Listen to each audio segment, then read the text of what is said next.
Okay, so welcome to the basic job description.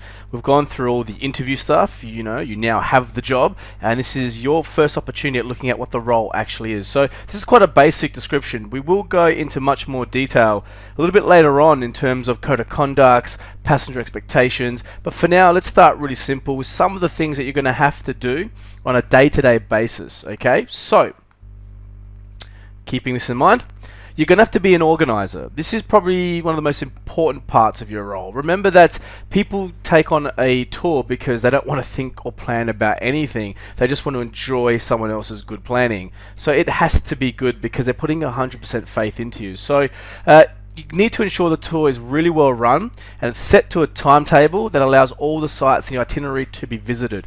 Now this is really important, and I'll tell you why. The moment you cut out an itinerary or you cut out a site, now the company is liable. If they've printed that in writing or on a website that you will see this certain site at this time and you don't see it at all, then the company is liable for having to pay for that lack of experience. So this all comes down to you, so it's really, really important. Okay, you're also there to book and confirm all meals and accommodations as required by the company or by the itinerary. So normally you'll get a set of restaurants that you'll visit, a set of hotels, and it's really up to you to make the phone calls or the emails or the contacts, whatever it may be, text message, well and truly before the tour starts. So ideally you do it the day before. That way there, the first day you're in no issue. I like to be at least a couple days ahead, so I won't do the whole thing at once, but the day before I leave, I'll get 2 days ahead and make sure all those bookings are done. And then as I go on through the tour, I'll continue to make those bookings. It's crucial. You don't want to turn up to a restaurant and they don't have your booking. Or even worse, an accommodation and your booking was changed or cancelled. Then you've got 40, 50 people with you that have nowhere to sleep. You're not going to win them back from that, and unfortunately they're going to have a bad experience, and it's not going to be great for the company or for yourself. Every morning you are required to inform your passengers, so give your clients a detailed program for the day and maybe a less detailed report for the coming days. And I like to do this first thing in the morning. I like to tell them the plan for the next couple days coming up, and then I like to really focus on the plan for today and give them some detail and get them really excited about where we're actually heading and what we're doing. And then what I'll do, I'll continue to update them through the course of the day as time progresses. Forward planning for days ahead and tours ahead. So once again, I've mentioned this a little bit earlier, it is really important you do plan ahead, just in case 3 days time you've made the phone call, there's no accommodation. You can get back to your office, your emergency phone number, and then they can start organizing, because it may have been a lapse in concentration from them, or it could have been the suppliers not checking their emails or phone calls or whatever it may be. So being ahead really does pay for itself. Trust me, I've seen people who have not done this, riding by the seat of their pants, and then they turn up and they don't have a place to stay, and it's a midnight emergency call, and all of a sudden, it's battle stations for everybody, and no one enjoys that at all. Okay, you're responsible for mobile phone call, keeping it within budget. Now it depends, some companies don't actually give you a phone, you have to bring your own phone, and then often you can actually charge back to the company. Other big companies out there I know will actually give you a phone to use for work purposes. You just have to be very certain that you are using them for work purposes only. Phone bills can skyrocket, especially if you go on country to country, different phone plans and rates, and often the result is it gets taken out of your pay and wages at the end. So you want to be very conscientious about this when you're doing it. And once again, reconfirming hotels and supplies 3 days before arrival. We did talk about that, as I mentioned, a couple of days, ideally 3, but at least you need to get ahead. That's the most important thing, and that's the reason why I reiterate it here again for you guys. So what else do you have to do? You've got to be an accountant. Now you're going to be out there on your own with a ton of money and credit cards usually, because there's a lot of things that you have to pay for. Now in many cases certain companies will actually pay for as much as possible in advance or put it on credit where you'll get given a bill. But there are still the companies out there, especially some of the smaller companies, where they will give you cash and credit cards, and you're required to bring that cash with you for however long the tour is and then return the balance at the end of it. So imagine it's a 30-day tour and you've got 4 payments per day. You're looking at a ton of payments, a ton of pieces of paper in your pocket. You're looking at a ton of receipts, and you're looking at a lot of money being spent and changing hands. So you have to be very, very good and have a very good system in terms of keeping your accounts. So As it says here, complete, neat, balanced, receipted set of accounts at the end of each tour. Now, every company is going to expect this. It's part of their bookkeeping. It goes towards your bonus points, but also if you are short money, often it comes out of your pays once again. So it's really important you know how to balance your accounts. If you don't, you need to speak to the people in charge of accounts and get onto them about it. Pay all tour bills, accommodations, parking, city road taxes. Now, depending on where you go, there may be accommodation bills, it may be dinner, it may be parking, it may be a road tax or a toll. You need to be aware of all these and have a system for each one of them. You need to plan expenditure in advance, so you always have money available for expenses. So, for example, you might be working with a company that gives you a cash card, and perhaps they top it up, every few days when you need it. If you let it get to the last day and they haven't had a chance to cash it up because they haven't spoken to you, you could be in a lot of trouble. So by keeping 4 or 5 days ahead, you can keep account of your balances on cash cards, and you can work out whether or not you need a cash injection or not. So it's very, very important. You need to collect money for optional excursions and make payments for certain services. So in this case, it's even more important that you are organized because you're collecting passengers' money. Okay, so an optional excursion is one where they don't have to do it, but they can pay extra. It's not part of the set itinerary, and you were collecting their money. So you can imagine, you might have $1,000, $2,000 or euro or pounds on you, or yen, or whatever it may be. And now if you've lost that or you've misplaced it, then it definitely is coming out of your pocket. So please keep that in mind. So that's something you're going to have to do on tour. Another part of the role, you're a carer. Believe it or not, you're a jack of all trades or a Jill of all trades, depending on who you are. You have to care for people. And basically, when people are on holidays, they tend to forget they're adults usually, and they tend to kind of panic a lot more. They're away from their comfort zone. They're away from doctors and hospitals they know. They're away from friends and family. So you kind of have to be there for them. You have to be aware of their safety at all times. So you don't want to get in that situation where someone does get hurt. You want to make sure that wherever you take them, wherever you guide them, wherever tips and hints you give them, they are completely safe, and that's your responsibility. You need to educate them to ensure their personal and property is safe. Now, they're not at home anymore. They're in different countries and continents, and the rules are different, and many people aren't used to this. So you need to educate your passengers very early in the piece on how to actually keep their property safe. This is something you'd probably do on day one. In your first day talk, and we will talk more about that. But it's very important your passengers are very well educated and know what to expect and what can happen. You need to deal with emergency situations that arise, ill health, accidents, loss of property, and I hate to say it, death. These things do happen. The longer you're on the road as a tour guide or tour leader, the more these things can happen. Ill health happens all the time. People are traveling, for 30, 40 days, maybe it's only 15 days, who knows, but they're traveling, very intensely. They're traveling every day. They're sightseeing, they're long days, they're not sleeping well, they're probably not eating well, and what happens is they do end up with ill health. You're going to have to help them out when you can. Hospitals, emergency doctors, use your resources and have a set of resources ready when you get to each place, and it may not be the first time you get there, but you'll need to have something organized for a little bit later on. Accidents and loss of property, it happens all the time. People break bones and legs and arms, and they lose their wallets, passports, and phones and credit cards. You need to be able to deal with them, and you need to be able to be caring and empathetic at the same time as getting the tour rolling and getting them moving on. You need to liaise with, this says London office here, but it could be any office basically, depending on where your head office is. It could be Nairobi, it could be Cape Town, it could be New York, could be London, could be Sydney, South Australia, Adelaide. It doesn't matter where it is. You need to be able to liaise with your office, especially in situations such as this, because obviously, you might need some backup in some cases. You need to facilitate quick and efficient professional help such as doctors, lawyers, ambulances when needed. So exactly what I'm talking about.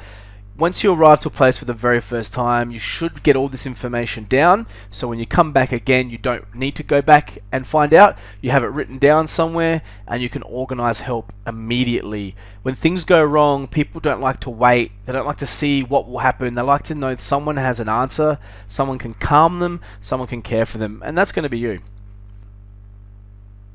So next part of the role is going to be a diplomat, basically. So this is probably one of the most important things you're going to do apart from being an organizer and a carer. You need to be very, very careful about how you go about your ways. things that come out of your mouth, things that you think about, and things that you may react to. So, for example, you're going to deal with a wide variety of people and situations diplomatically and professionally as a tour leader and a representative of your company. Now remember, you're not only representing yourself, you represent your company. Anything you say and do, it's the company. You are essentially the face of the company. So diplomacy, I should say, is sometimes not an easy thing. It's a skill you really have to practice and you have to learn. Often we get very agitated quite quickly. We react quite fast to things and we respond like we would in maybe our everyday life situation. When you're on the road, you really have to stop and you have to think about what's being said to you. You have to think about what your reaction would be and then think about what your reaction has to be.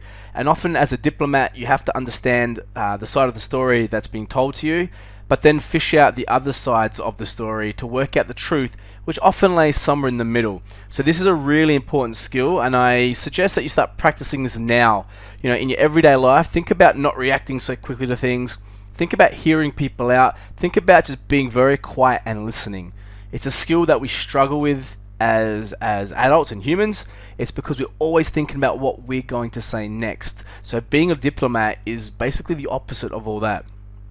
Okay, so you're going to have to facilitate a harmonious relationship between group members, other staff or crew, and between company and service providers. Sometimes it doesn't go right, and let's be honest, there's a lot of times it doesn't go right. In fact, every day you're going to come up with a challenge. How you facilitate it, how you look at solutions, and how you calm the situation and show your empathy towards people is going to be a determining factor at how successful you actually are. So you are going to have to be a facilitator as well. You're always going to be polite, friendly towards clients, suppliers, other crew, and your office, anyone in general. When you're on the road as a tour leader, anyone and everyone, no matter if they're on your tour or not, is now the most important person in the world, especially when you're wearing a crew shirt or representing your company. So keep that in mind. Managing clients' expectations. This is huge. I mentioned the other ones are big. This is the biggest. If you don't get this right, you will fail as a tour leader. And I know that sounds quite harsh, but it is the truth. And I see many tour leaders get all their systems right. They say all the right things when they kind of need to, but they manage to not hit the expectations that they need to keep. Now think about it as a person doing a holiday or going on a holiday. You pretty much, you want to find the cheapest holiday possible, but you're expecting 5 stars as much as possible. So when people turn up to your tours, 50 people, each have individual ideas on how the tour should run, each have individual ideas of the hotels and individual ideas of the food. You need to manage every single person's expectation to come into line with what you want them to expect. This is really, really crucial. So you need to educate your clients about where you are, how it works, and more importantly, how it doesn't work. You don't want people going around like, well, at home it's not like this. Remember, they're traveling, they're not at home. They have to be culturally aware and they have to have a different mindset to travel. It's up to you to put them in that different mindset. And if they stray from that, to bring them back straight away. Exceeding customer expectations on a daily basis. So this is in line with managing their expectations. So if you can manage them to be a little bit lower than what you can deliver, it comes across as, wow man, you undersold yourself and this is fantastic. Why did you not tell us it was going to be this great? You said it was going to be good, but this is fantastic. Compared to the reverse of that, where you oversell something and then it's under-delivered. That is something you can't recover from. So you need to exceed their expectations after managing them first. Make it easy for your clients to talk to you. You need to be approachable. Basically, you've got to have like a permanent smile on your face, because a smile says I like you. A smile says I'm approachable. If you're scouring or you got a cross look on your face, or you're always tired, people don't want to bug you, and then what happens is they have a bad time. They'll refuse to talk to you for the rest of the tour, thinking that it's an ongoing thing, and then you may have lost them forever and the tour is a disaster. Understand what the clients want. More importantly, understand what they need. Clients want a lot of things. Passengers want a lot of things. You need to understand the difference between their wants and what they need, and work out a happy medium in between, so they're still extremely happy and you're hitting all the marks and you know, ticking off all the boxes. You need to maintain a one-on-one relationship with each client. Now remember that you might have 50 people over 30 days. That seems like a huge task. You need to multitask. You need to know how to network with people, how to excuse yourself from a conversation to do your job or to talk to someone else. You need to know how to bring people together to talk to each other to keep themselves entertained. You need to spend equal amount of time with every single person to make sure that they're happy and you know exactly their feelings and thoughts. And so this is really important to your success. Make sure the tour on the website is a true representation of the tour being offered. So, as I said earlier, if it says 2-star hotels, you know, you're talking 2-star hotels. You're not going to tell them, oh guys, this is horrible. You're going to tell them the positives of the hotel, and you're going to tell them, you know, this is a 2-star hotel in, say, Lauterbrunnen in Switzerland. It is very different to what you're used to. There is a shower and a bathroom, which is fantastic, amazing views, but it lacks creature comforts like towels and stuff like that. But I know everyone's brought their own, so it's not a problem. And that's kind of an example. Whereas you're not going to turn around and say, guys, we've got the most beautiful views and the most beautiful cabins ever. The showers, hot running water, towels everywhere, and the rooms are big, and they turn up, and it's nothing like that. So it needs to be a true representation of the tour. If it's a long drive day, you need to tell them it's going to be a long drive day when you're on the coach. Don't tell them it's a short drive and then it's 12 hours. Okay, so once again, a true representation. This is really important, and I mentioned earlier about researching your company before you go to the interview and researching their tours. This is the reason why you need to do that. Be upfront, direct, and honest. And I can't be more clear with that. Upfront and direct and honest. Now, in terms of direct, you still need to be diplomatic, but don't lie. If something goes wrong, or something's not correct, or you've made a mistake, you need to say, listen, guys, I'm sorry, I thought I had it, I've made a mistake, that's okay, we'll fix it. As long as they know that you're going to fix it, and that there's a solution, and you can tell them the solution, they're fine. If there's a problem, and you can tell them there's a problem, and how you're going to fix it, they're fine. If you lie your way through it, and it doesn't work out, you're in big trouble. Or if you lie your way through it and they find out you've lied, maybe through another crew member or a supplier or something, you're also going to be in huge trouble. So clearly communicate what you can and cannot do, what your company can and cannot do or offer. This is really important. You need to start this on day one, okay? And you need to continue this. And I talk more about managing expectations later on, but I've kind of said it all here. Don't tell them you're going to give them the world and you can't. Don't tell them your company's going to offer them everything and they can't. Tell them what will happen, tell them what won't happen. At least that way they know what to expect, and if you do it from day one, they know that, okay, well, it's a bit different than what I thought, but I'll deal with it. If you start changing things halfway through the tour, people get very confused, people get upset because their expectations are lowered, and this is where people get angry and get hurt or offended. So managing expectations of clients is really, really key in terms of all of it, but you need to bring this all together. So this is why I mentioned on my video on my website that monkey see, monkey do in terms of watching someone do this and doing it yourself doesn't work. It really is something you need to practice and communicate really well, and you need to build as a team, and now you have the chance to build these skills before you get out on the road. So I suggest you do that. Also, so explain how you work and what can be expected of you. Once again, what you can and cannot do, guys. Knowledgeable and informative. You need to share information in a professional manner and develop knowledge of cities, sites, and countries. They're going to expect a level of information that's not Rough Guide. It's not Lonely Planet. It's something. It's not Wikipedia. It's something that is a little bit more in depth, with some hidden details and some stories I've never heard of before, that really brings the tour to life. It makes it more worthwhile. You need to keep your knowledge up to date and recent. There's no point telling them about a president who was out of power 2 elections ago. You need to know up to date information, and you need to know new things that progress in each place you go to. You need to have answers for all questions. If you don't know the answer, you'll go find out. Don't forget. If you don't know the answer, it's okay. Tell them, that's a great question. I've never thought of that before. Thank you. Tell you what, let me go run off. I'm going to go find the answer. I'll get back to you by dinner tonight. Tell them what you're going to do and when you're going to get back to them. Tell them when you're going to make the phone call, and then follow through. When you do that, people appreciate it if there's a problem. If you don't follow through or you don't get back to them when you say, even if you fix the problem, you've still let them down, okay? Once again, it's the expectation. Learn basic language skills for the countries that you're visiting. Even a hello, a goodbye, a thank you, a please, they go a very long way. And if you can share that with your passengers, they can use that. They feel like they're learning. And also, people are a little bit more kinder in terms of helping people when they get lost or when they need information. Put up day sheets in lobbies and hotels to keep clients informed of the next few days. Now, this is something we're going to talk about, and I'm going to draw up on a board I have here. So there's going to be a little bit of a video for that one there. Day sheets are essential to your success. They basically allow people to understand the pattern for the next 4 or 5 days, the procedure, the itinerary, without you having to be around. So it really is great for you, and it's great for them. And you need to give a speech every morning letting your clients know the next few days' activities. We have talked about this before. It is important you do it every day. It needs to be clear, concise, without too much information, as long as it's a definite plan. There's nothing worse than getting on a coach and you hear this wishy-washy rubbish of, yeah, we're going to go to Prague today and it's going to take a while and we're going to do some stops somewhere, and yeah, something's coming up tomorrow too, I'll talk to you later about it. When are we stopping? When's our first stop? How long till we get there today?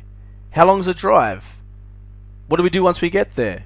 What are we doing in between that? What do you mention? There's going to be something else to talk about. These are all things people will start asking themselves, and I've seen it on the coach. They turn around and start looking at each other going, do you know what's going on? And they start to panic. It's human nature to start panicking with that. So guys, that's it for the tutorial. Thank you for tuning in and listening to that one there. I hope you've taken a lot of notes. I hope you've stopped and paused if you've needed to, so you can copy down some of the information. And I hope I haven't gone too quick for you. But you can always stop, go back and replay it as you like. But lesson completed, and we move on to the next one.